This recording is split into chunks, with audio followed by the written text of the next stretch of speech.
Study about figure of speech. जैसा कि आप सब जानते हैं कि फिगर ऑफ स्पीच वो टॉपिक है which is directly connected to the poetry, मतलब डायरेक्टली पोएम के साथ कनेक्टेड है। और आप ये समझ लो कि figure of speech poetic device, literary device, इसके बारे में अगर आपके पास इंफॉर्मेशन नहीं है then you will never be capable to control over क्या दिस पोएम। तो हम लोग क्या करेंगे वन बाय वन। मैंने इस साइड आपके देख रहे हो टोटल 9, हाँ there are 9 figure of speech which I have written on the board. Note मैंने लिख दिया है। एक एक करके हम लोग डिस्कस करेंगे। लगभग 20 आपको फिगर ऑफ स्पीच पढ़ना है, बट आज के क्लास में, आज के सेशन में हम लोग केवल 9 पढ़ लेंगे, मतलब ये 9 फिगर ऑफ स्पीच को डील करने जा रहे हैं। तो एक एक करके मैं डिस्कस करूंगा, थोड़ा सा टेक केयर करिएगा और एग्जाम्पल के साथ हम लोग इसको समझने की कोशिश करेंगे। तो देखिए सबसे पहला फिगर ऑफ स्पीच क्या है, सिमली। ये सबसे इंपॉर्टेंट टॉपिक है और बहुत ज्यादा इंटरेस्टिंग टॉपिक है। तो चलिए एक एक करके हम लोग डिस्कस करते हैं और समझते हैं सिमली। देखो सबसे पहला जो टॉपिक है सिमली। ओहो स्पेलिंग।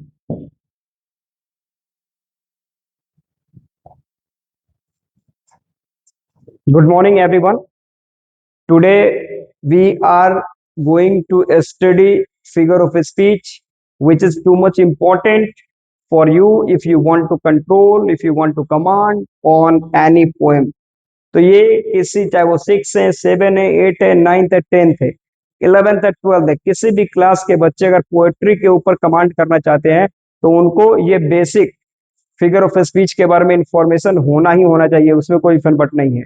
तो आज कुछ इंपॉर्टेंट फिगर ऑफ स्पीच को we are going to discuss inside our today session. आज के सेशन में हम लोग इसको डिस्कस करने जा रहे हैं।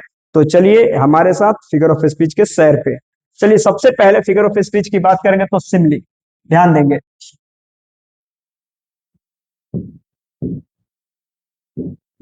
सिमली, सिमली देखो क्या कहता है, ये कहता है कि it shows a comparison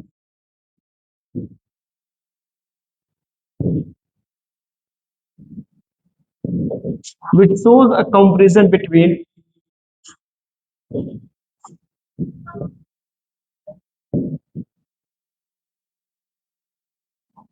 two different nouns and connected via like, as and so। देखो कहता है कि जब दो अलग अलग नाउन एक दूसरे के साथ कंपेयर किए जाएंगे और उनको हम लोग लाइक एज सो से कनेक्ट कर देंगे तो हम उसे बोलेंगे कि वो फिगर ऑफ स्पीच है। जैसे एग्जांपल देखो, अगर मैंने करा राहुल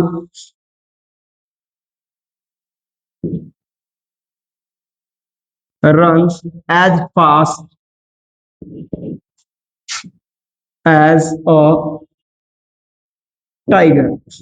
देखो हमने क्या किया कि राहुल को हमने टाइगर के साथ कंपेयर कर दिया। ये दोनों अलग अलग नाउन है, नाउन दोनों अलग अलग है, लेकिन देखो हमने कनेक्ट किससे किया, एज से। तो देखो हमने क्या किया कि दो अलग अलग नाउन के बीच में कंपेयर किया जा रहा है और इसको हमने एज के साथ कनेक्ट कर दिया। तो बाबू मेरे ये क्या होगा, सिमिली। एक और एग्जांपल देखो,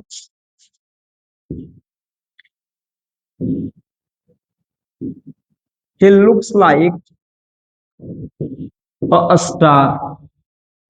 अब देखो ही को मैंने किससे कंपेयर किया, स्टार से, कि वो स्टार की तरह दिख रहा है। और ऐड किससे किया है, लाइक से। तो देखो दो अलग अलग वर्ड के बीच में कंपैरिजन किया गया है और इसको लाइक से ऐड कर दिया गया है। तो ये सब आपके सिमिली के पार्ट हो जाएंगे।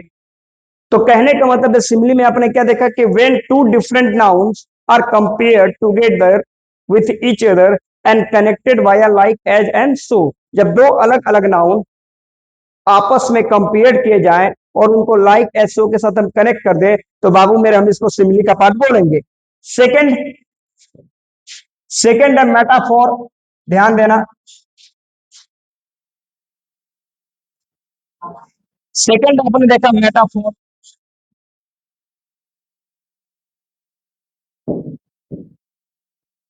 मेटाफोर ये कहता है कि it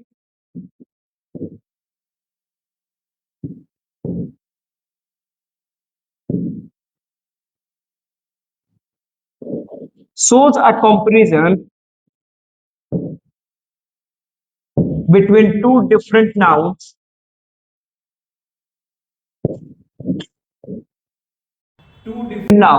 but not connected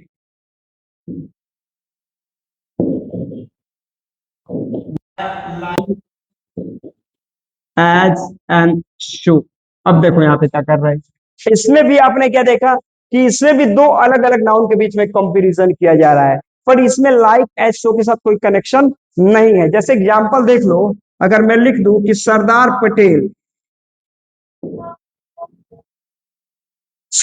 Patel is the iron man of India,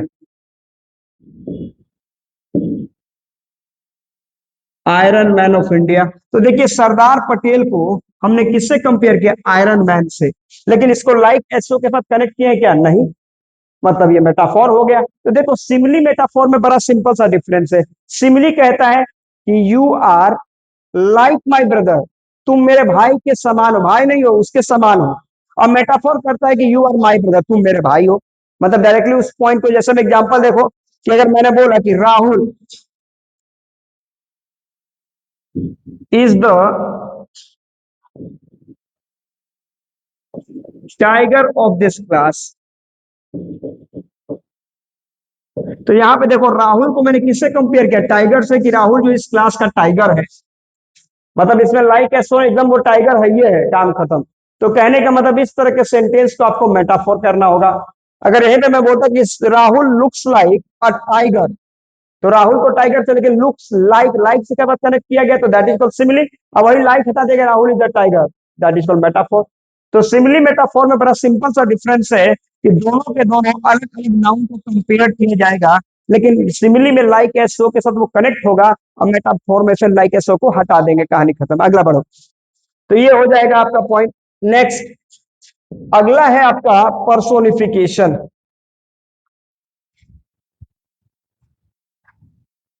ध्यान देंगे आप लोग, अगला कहता है पर्सोनिफिकेशन।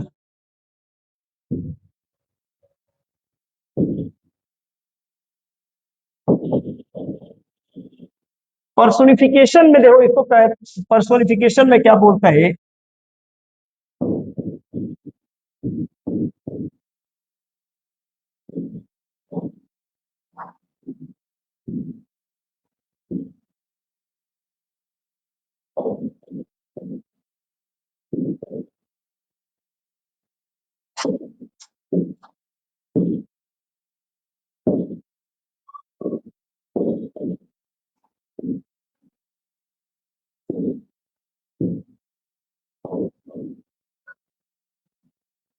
Like humans. कहता है कि जब पर्सोनिफिकेशन में देखो, मानवीयकरण इसको हिंदी में बोलते हैं, ठीक है। इसमें कहता है कि जब किसी नॉन लिविंग या फिर एब्स्ट्रैक्ट नाउन को हम ह्यूमन क्वालिटी देते हैं, मतलब ह्यूमन वाली क्वालिटी सब एक नॉन लिविंग को दे दें, तो इस केस में हम बोले कि वो सेंटेंस आपका पर्सोनिफिकेशन का पार्ट है। जैसे एग्जांपल देखो, अगर मैंने बोला कि the moon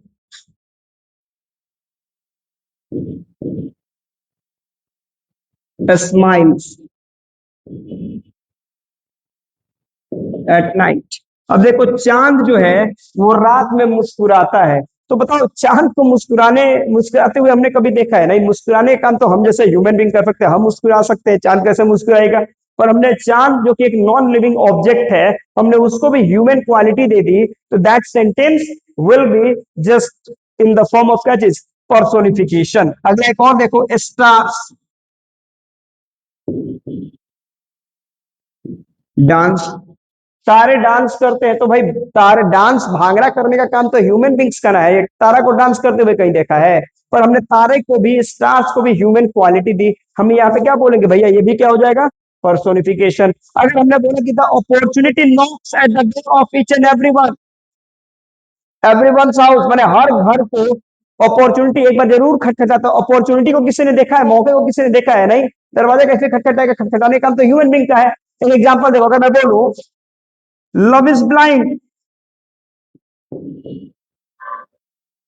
love is blind, अब बताओ लव जो है वो अंधा हो जाएगा, अंधा तो आदमी ना हो सकता है जी। लव कैसे, लव तो एक एब्स्ट्रैक्ट नाउन है, और हमने लव को भी human quality the. That is called क्या जी, पर्सोनिफिकेशन। आई होप समझ में आ रहा है। पर्सोनिफिकेशन का मतलब जब एक नॉन लिविंग या एब्स्ट्रैक्ट नाउन को आप ह्यूमन क्वालिटी देते हैं तो बाबू मेरे उसे हम लोग पर्सोनिफिकेशन का पार्ट कहते हैं। इंपॉर्टेंट है। मैं ग्रामर का कोई टॉपिक स्टार्ट करने वाला था पर मैंने देखा कि 10th के बोर्ड के एग्जाम आ गए हैं। आपके सारे के सारे पोएम में ये इस तरह का एक नंबर का क्वेश्चन जरूर एग्जाम में आ जाता है। याद रखना, चाहे 10th हो, 9th हो, 8 हो, 7 हो, जिसमें भी पोएम है सारे पोएम में कहीं ना कहीं पर्सोनिफिक मतलब ये फिगर ऑफ स्पीच पे एक नंबर 2 नंबर के क्वेश्चन आते हैं। इसलिए मैंने ये टॉपिक बोला कि इसी को डिस्कस करते हैं आज। आगे बढ़ेंगे हम लोग पर्सोनिफिकेशन के बाद।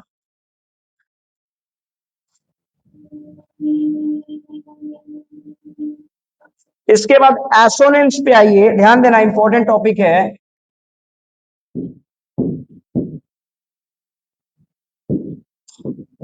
एसोनेंस में क्या कहता है, ध्यान दीजिए, कहता है कि in a sentence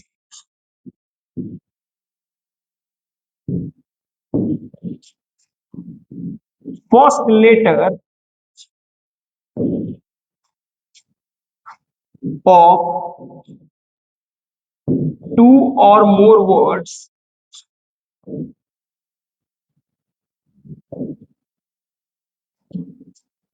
will be different consonant but second letter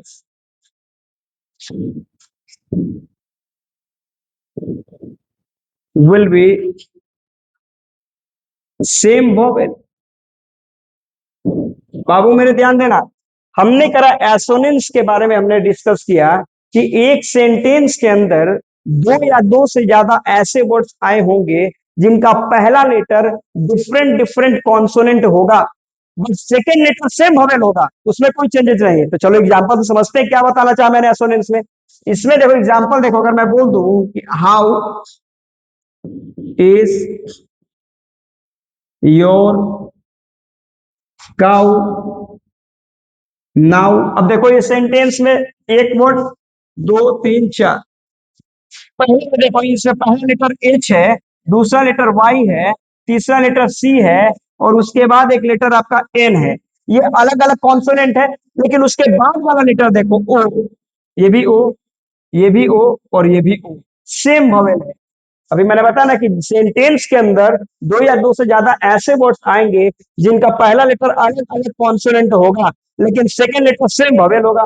बाबू मेरे इसको क्या बोलेंगे, एसोनेंस का पार्ट है। एक और एग्जांपल देखो, एक और एग्जांपल देखो, bear is near but no need to fear. देखो इसमें लेटर बियर, नियर और फियर, इन तीन वर्ड को देखिए, ध्यान दीजिएगा। इसमें देखो बी पहला कॉन्सोनेंट, एन दूसरा कॉन्सोनेंट, एंड एफ ये तीसरा कॉन्सोनेंट, अलग अलग कॉन्सोनेंट है। पर उसके बाद देखो सेकेंड लेटर ई, इसमें भी ई और इसमें भी e, same vowel, that is called assonance. बस इसी को एसोनेंस कहते हैं। इसी को समझ जाना कि भैया ये एसोनेंस का पार्ट है। मतलब सेंटेंस के अंदर दो या दो से ज्यादा ऐसे वर्ड्स आ रहे हैं जिसका पहला लेटर अलग अलग कॉन्सोनेंट, मतलब the first letter will be different consonant but the second letter will be same vowel, उसमें कोई चेंजेस नहीं होने वाले हैं। आई होप एसोनेंस के एग्जांपल भी आपने समझ लिए। आगे बढ़ते हैं, ध्यान देना।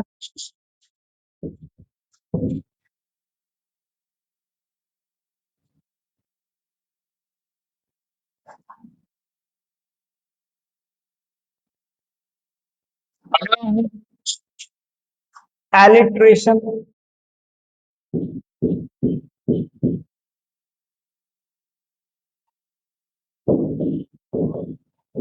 एलिट्रेशन, अब एलिट्रेशन में क्या कहता है, मतलब in a sentence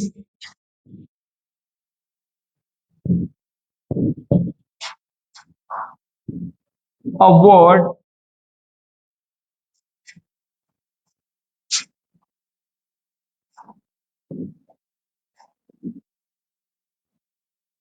in a sentence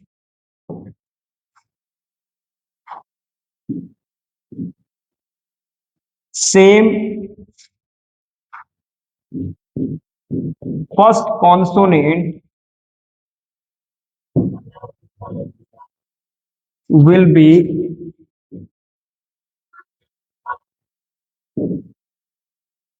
repeated in a sentence. Same first consonant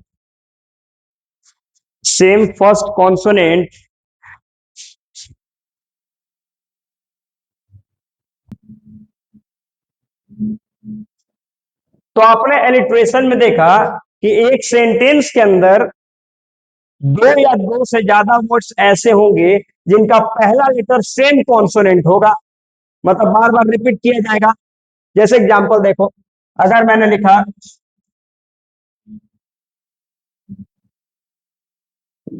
example देखना, हर हस्बैंड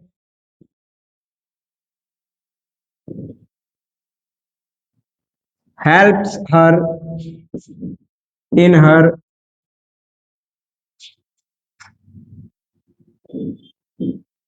वर्क। अब देखो इस सेंटेंस के अंदर दो या दो से ज्यादा वर्ड, जैसा ये सब देखो, तो दो से ज्यादा वर्ड ऐसे जिनका पहला letter H H H H और ये एच, मतलब सेम कॉन्सोनेंट है। जैसे एक और एग्जांपल देखो, अगर मैंने बोला कि माय मदर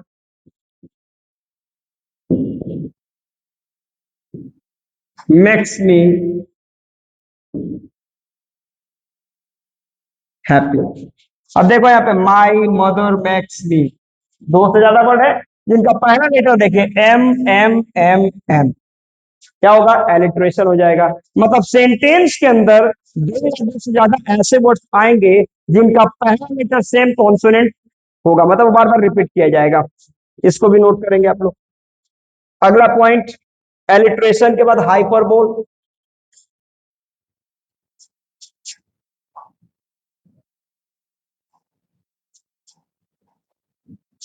हाइपरबोल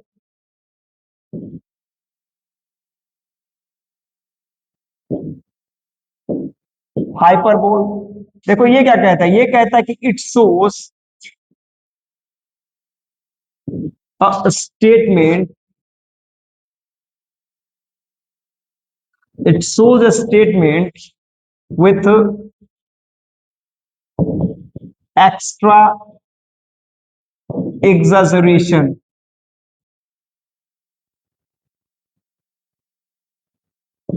एग्जैजरेशन मतलब अतिशयोक्ति जिसको कहा जाता है, अतिशयोक्ति, टू मच, मतलब एक हाइपोथेटिकल सोच जिसको एग्जैजरेशन कहा जाएगा, मतलब जो ग्राउंड लेवल पे पॉसिबल ही ना हो। जैसे एग्जांपल देखो, अगर मैं कहूं, जैसा मैं हमने देखा है कभी कभी सेंटेंस बोलते कि I can bring the moon on the earth for you, मैं तुम्हारे लिए चांद को भी धरती पे लेके चलाऊंगा। ये तो बहुत हो गया, चांद को लेके तुम धरती पे कैसे आ जाएगा रे भाई। तो कहने का मतलब वैसे सेंटेंस जो ग्राउंड लेवल पे पॉसिबल ही ना हो, वो सब एग्जैजरेशन, मतलब ये हाइपर बोल के पार्ट होंगे। जैसे एग्जांपल देखो, अगर मैं बोल दूं आई हैव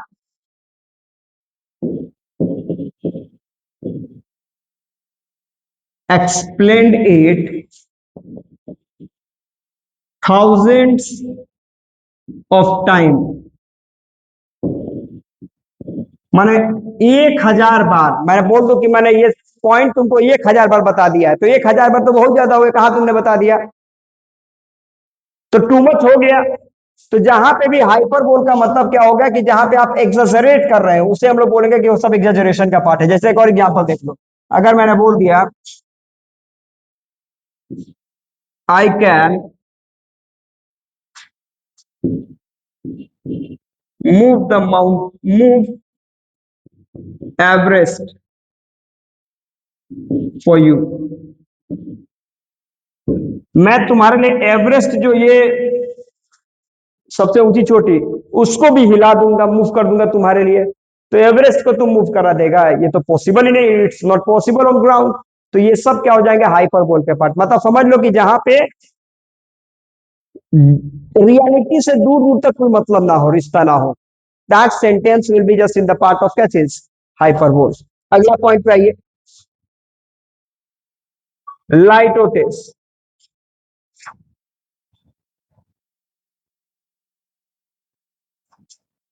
लाइटोटेस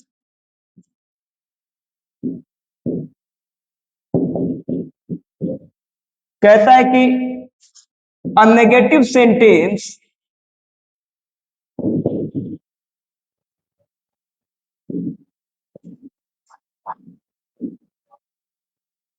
shows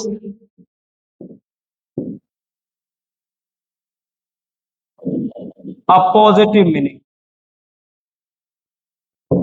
मतलब सेंटेंस नेगेटिव होगा लेकिन उसका मीनिंग आपका पॉजिटिव होगा, उसे हम लोग क्या बोलेंगे कि ये सब लाइटोटेस का पार्ट है। जैसे एग्जांपल देखो, अगर मैं बोलूं कि यू आर नॉट पुअर, देखो सेंटेंस क्या नेगेटिव है कि तुम गरीब नहीं हो, पर इसका मीनिंग क्या निकल रहा है, तुम गरीब नहीं मतलब क्या हो, तुम अमीर हो। अगर मैं बोलूं कि यू आर नॉट डिसऑनेस्ट, आप बेईमान नहीं है, सेंटेंस तो नेगेटिव है लेकिन इसके मीनिंग पे जाओ, आप बेईमान नहीं है इसका मतलब क्या, आप ईमानदार है। तो वैसे सेंटेंस जो स्ट्रक्चर में नेगेटिव है लेकिन इनके सेंस हमेशा पॉजिटिव है, बाबू मेरे आपको समझना है कि ये सब आपका लाइटोटेस का पार्ट है। अगला पॉइंट ध्यान देना,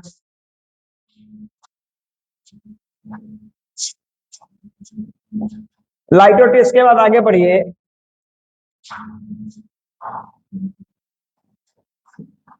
इसके बाद है क्लाइमेक्स।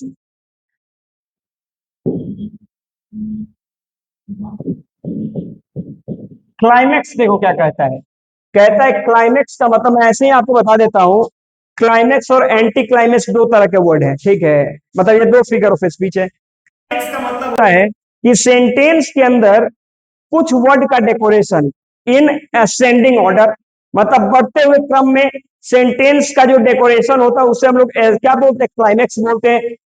जैसे मैं देखो यहां पे, in a sentence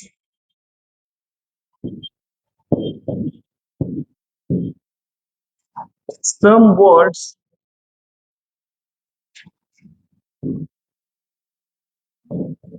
will be in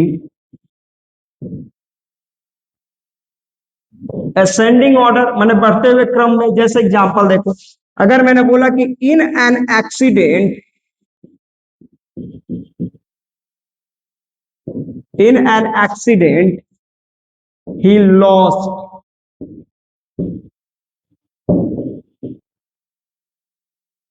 his smartphone, car and family.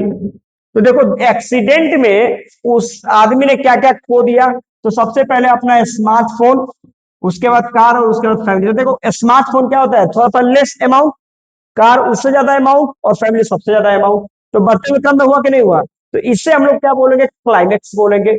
जैसे एग्जांपल देखो, अगर मैंने बोला कि अमृता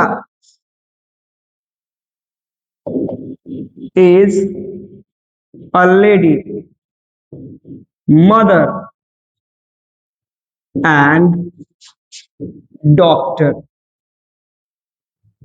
अब देखो यहाँ पे अमृता जो है सबसे पहले क्या है, लेडी है, लेडी है तो लेडी ठीक है, लेडी से ज्यादा इंपॉर्टेंट मदर और सबसे ज्यादा important doctor, that is called ascending order. तो ये थोड़ा सा इंपॉर्टेंट, ये उससे ज्यादा इंपॉर्टेंट, ये सबसे ज्यादा इंपॉर्टेंट। असेंडिंग ऑर्डर में यही ना होता है जी, छोटा बड़ा बड़ा बड़ा करते हुए। दूसरा देख लो क्या है, एंटी क्लाइमेक्स। तो एंटी क्लाइमेक्स यही हो जाएगा, सेंटेंस के अंदर जो वर्ड का डेकोरेशन होगा वो डिसेंडिंग ऑर्डर में हो जाएगा, घटते हुए क्रम में होगा। जैसे इसी में हो जाएगा जी, Amrita is a doctor mother and lady, ये जस्ट अपोजिट कर देगा, इसको इधर कर देगा, इसको इधर कर देगा, तो ये क्या हो जाएगा आपका, एंटी क्लाइमेक्स हो जाएगा, ये एंटी क्लाइमेक्स हो जाएगा, मतलब डिसेंडिंग ऑर्डर में। तो आज आपने 9 फिगर ऑफ स्पीच को डिस्कस किया, आई होप कि आपको समझ में आ चुका होगा, इसमें कोई फेर बट नहीं है। अगले क्लास में जो बचा हुआ फिगर ऑफ स्पीच है उसको भी हम लोग डिस्कस करेंगे। और इतना याद रखना कि ये पोएम के नजरिए से टू मच इंपॉर्टेंट टॉपिक है, ये हर स्टूडेंट के दिमाग में होना ही होना चाहिए, कोई फेर बट नहीं है। ठीक है, तो मिलते हैं फिर कल, टाइमिंग यही। Thank you.